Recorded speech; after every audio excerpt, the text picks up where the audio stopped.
All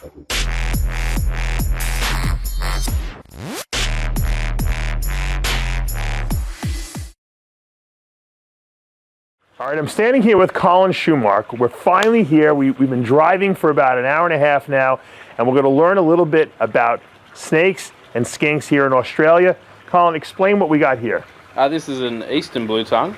An Easton blue tongue skink, and they're called that because they got a blue tongue. Yeah. You might be able to see it if he pushes it out a little bit. I'm sure I'll find one in there that's got one. Yeah. But yeah, I've had this guy here for 25 years now, so. So he's like your original, original. This is the one that started the virus of the reptile keeping. Now, what made you decide to get a blue tongue skink to begin with? What was the attraction to it? Well, I don't know. I've always just been more of a lizard guy. Like, you know, it's got legs and more personality, I think, than a snake does. You know. So yeah. I do have snakes as well, but I have far more blue tongues than. The blue tongue skink, for some reason, looks like, if you look at his head, it looks like about as close to a dinosaur as you can get. Yeah, yeah. I mean, it really looks reptilian. Yeah, that's the best way I can say it. made for crushing. Now these jaws are very strong. Oh yeah. And that's because they eat snails, right? Yeah. So the wild? you know, anything that can fit in their mouth, they'll eat. And yeah, basically they just crush, you know, maim and eat it.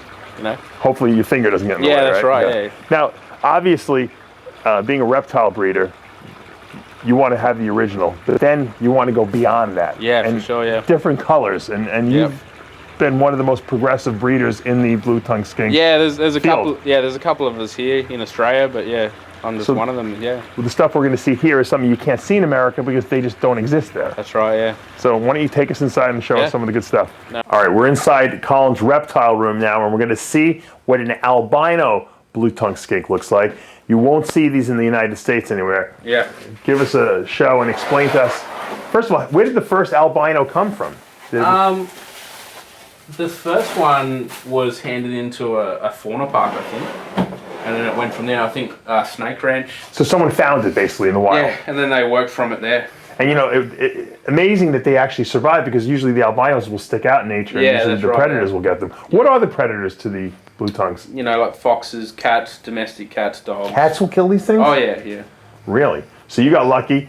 Who found the first one, or who got the first one? I'm not entirely sure, to be honest. So you bought a couple babies from someone, obviously. Yeah, but these are. The original, the Eastern albino blue tongue skinks. They're a bit sluggish and, you know, didn't go that well. And my mate Joe Ball has bred them with Kimberley Northerns. So they're 50% Kimberley Northern, 50% Eastern. Gotcha. And then a lot, you know. Sturdier and hardier? Yeah, a lot hardier. Feel like a normal lizard, like the old ones were like really. And the great thing is, even the tongue is pink. Yeah. It loses its pigment. You know, from a blue tongue to a pink tongue. And they just have like the most human-looking tongues. I just think that's why people can really relate to these things. I mean, obviously you got the red eyes of the albinos, you got no black pigment whatsoever, and this skink, because in, you know, what Colin just told me earlier is that this skink will here cost about $1,500, but in the United States they're probably worth, you know, priceless pretty much. $500,000 because they're priceless, right? Exactly. Now, what's the difference between these two? The same, it's just the variation in the albinos. You got more yellow, and that's a more purple one. Yeah, I do see that. Now, can you breed for that different coloration, or is it kind of just random? I haven't tried that yet, but I suppose you could, just like any polygenic sort of trait. So. Right. Yeah. These are beautiful. Now, if this weren't enough, someone found another blue tongue skink that is, I think my wife Amanda likes even better, and we got to show it to this because this is truly, truly amazing. What do you call these, hyper melanistic? Yeah, or melanistic or black blue tongue. Black blue tongue skinks. I mean, once again, just randomly occurring in nature? Yeah, so pretty sure the story goes with this one. The original one was found in Bondi in Sydney. And then it went from there. The Snake Ranch got it, which was one of the biggest snake breeders in Australia at the time, and I started working with it was John Weigel. So amazing. Yeah. Now, will these get bigger? These black ones? This looks like a pretty big. No, this is pretty much it. That's an adult. Okay. You know, you do get the exception. I've got a couple of black ones there, a little bit. Now, this is a recessive trait, meaning that, you know, and this is a recessive trait. And I understand, you know, you've bred these two together. Yeah. So my mate Joe's bred these together, and I've got a couple of double hets. So they appear normal. So they look normal, but they carry the gene for black, and they carry the gene for albino. That's right, yeah. And now, obviously, the trick is you want to breed the double hets to each other to get the double homozygous. Double homozygous form, which looks like... Yeah, so basically it looks like this guy here, but he's pretty much all orange. Okay. Now, you would think that a melanistic thing like this, when you made it albino, would be all white. Yeah, but it's funny because the underlying figure here has got an orange belly. Oh, yeah, look at that. And you do have some, like when they're a little bit bigger, you can see the orange banding, so on top. They do have orange bands under this black, so. Okay, now if you have an all black and you have an albino, I guess the next step would be trying to get an all white. Yeah. Have they perfected that yet, or are you guys still working on that? Yeah, we've got some of those as well. Let me hold this for you. Yeah. Wow, so that's close. Yeah. But you see here, albino, all almost white. Yeah. Do you think that you guys will be able to perfect this to where it's jet white? Yeah, there are people that have them here already, yeah. Again, you know, it's recessive, this one, and within this is polygenic, so like you're seeing with the albinos. Right. You'll get, you know... So you have to try to breed the ones that are more and more white. More white one and a white one, you breed them together. And how easy are these to take care of? I see you feed them cat food. Is that it? Yeah, cat food. Yeah. So nothing. So you rack them exactly like a python. Yeah, this is exactly how you would see, a ball python. I've got my males on paper at the moment, so I can just monitor when because they're coming out of hibernation. So you hibernate these, and then after hibernation, you heat them up, and then they start breeding. Yeah, and so this is what's happening at the moment. These guys are starting to shed. So when the male's fully shed and dropped his sperm plugs, he's good to go. All right, so now, Colin, this is an anutheristic here, which means it's got no red pigments, right? Yeah, so you can see, like, this is a normal sibling, Brisbane Easton there. You can see the eye colour there. Well, since he has no red, he's going to lose that red in the eye, and it's going to turn it black. Yeah, and then also with the pattern, obviously. These look really cool. Now, if you breed this anutheristic with an albino, you can theoretically make a snow blue tongue, which would be pretty much all white. Yeah, so this one we're still working on because it popped out in the litter. We're just going to see is it recessive. This is one of your litters that popped up? No, a dude up north, he produced this. Yeah, I just bought into it. So that's great. Yeah. Explain what this is. I mean, this is obviously carpet python. Yeah, so this is a Darwin carpet python, but it's 100% heterozygous for albino, for albino. As we say albino, you say albino. I actually like, when I go to Australia, I like to talk like the Australians do. Yeah. I use all their little abbreviations. Yeah. We can do it with Bronald. Now, this is a mature breeding size so she's female. In with her boyfriend at the moment. She's in here. So obviously is he an albino, pure albino carpet from Darwin? He's a pure albino Darwin carpet python. Right. He's cool. Yeah. And obviously the carpets are a lot longer, but not quite as thick as the American pythons that we see. Yeah, that's right. Yeah. And so obviously if you breed him to her, you're going to get 50% albinos from this litter. And what's the goal now? It seems like I have an albino at home. I have a sun glow. Yeah. And it doesn't seem like it has as much color as this one has. Yeah. For some reason, this has got a little bit more pinks in it. Yeah, it's really nice, that one. Yeah, this happens to be really nice. So what are you hoping to produce, obviously, from this breeding? I just produce albinos. Like there's that. Do they sell well here? No, there's a lot of them now. There's people that already have snows and all sorts of other stuff. Right. What's the most exotic carpet right now that people want, or the most desirable? Probably what Wayne Larks is working with up in Queensland. He's got Exanic. I've seen them down in the South Australia Reptile Expo.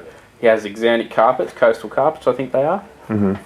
Exanic meaning no yellows. Yeah, so it's just grey eyes. No yellows, exactly. So you could make almost like what we call a moon glow boa constrictor. You can almost make one of those here. He's made a moon glow carpet python. Yeah, it's like purple. Wow, amazing! And it looks, you said, like purplish white. Yeah, it's awesome. Yeah. I always found that the carpets tend to be a little bit more interesting to take out. They're more playful. Like I have ball pythons and they don't do anything basically. Yeah, they just sit there. Yeah. I've seen them at there. I had to have you show us this, Colin. This is a rough scale python. Excuse me. You guys call them roughies because you always have abbreviations for everything here in Australia. Shorter, and you can't see this obviously on camera, but you can feel this is super like I guess you could say they stick up the scales a little bit. Yeah, they're rough. Yeah. And that's why they call it that. They're rough scale. Now. In the wild, what would be the benefit of having this type of rough scale? I believe, like, just with where they're from, like gripping into crevices and holding onto rocks and stuff. Because they're usually found hanging trying to eat bats and stuff, which you can see. They have the craziest fangs. Look at those things. Why do they have such long teeth and the other carpets don't? Their diet is predominantly birds and stuff like that, so they got to get through the feathers and grab hold of these animals. It's survival, so to speak, of the fittest, and the pretty much like the ones with the biggest teeth. Yeah, these definitely look like green tree pythons because they have that big head, and they have the big eyes. Yeah, and these are not arboreal, huh? They?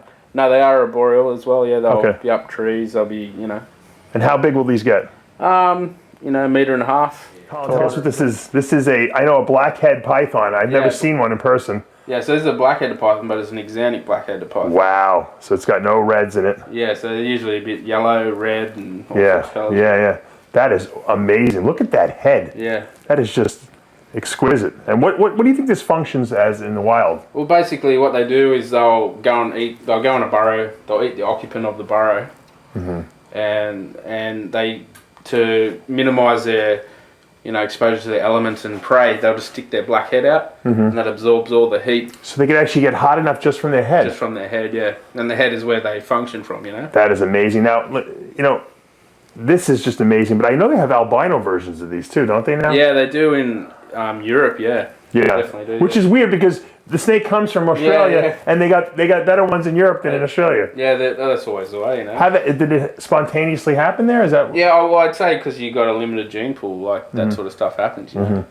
Whereas here we have a massive gene pool, and what's interesting with these guys, they don't have any heat pits like a carpet python. Yeah, I was looking and something looked weird about it. And I realized that. How do they sense heat? Well, they have basically they go down a burrow. And they don't constrict like a carpet python. They don't grab and wrap. They don't. They'll grab and push up against, try to pin their prey up against the side of the burrow. Interesting. Yeah, so they're a little bit different. So do you have to feed these guys live young because of live? No, it's just frozen rash. And it'll still do the same thing? Yeah, same thing, yeah.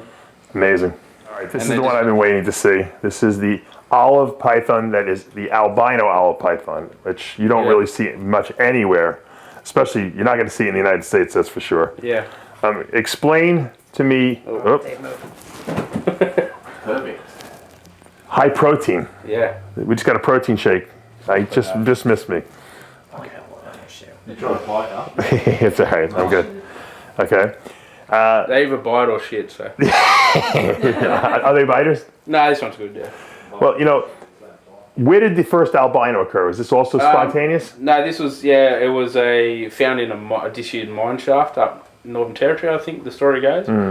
Again, a guy, Gavin Bedford, up there, worked with it and got it into the hobby as we know it today. So that's amazing. Now, to me, the olive pythons were never like something like I was like, wow, what a great snake. But the albinos just have such exquisite color, and it looks like a completely different snake from the regular. What does something like this go for in Australia? At the moment, I think they're about $4,000.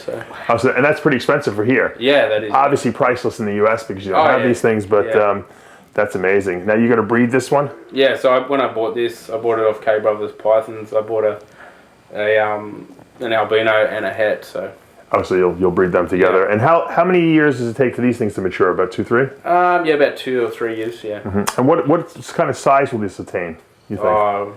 They're big, right? Yeah, get big. Yeah, some of the old ollies we used to have is like as big as your upper leg. Wow, and I got a big upper leg, so this is pretty impressive. And 3 meters, 4 meters. Yeah, you're going to need some bigger tubs for these guys eventually. Yeah. Is this kind of a new project for you? Yeah. Just always on the buy list. You always have something on your buy list every year. And we'll have to put some in my pocket and sneak them home because this is priceless. Yeah, that's right.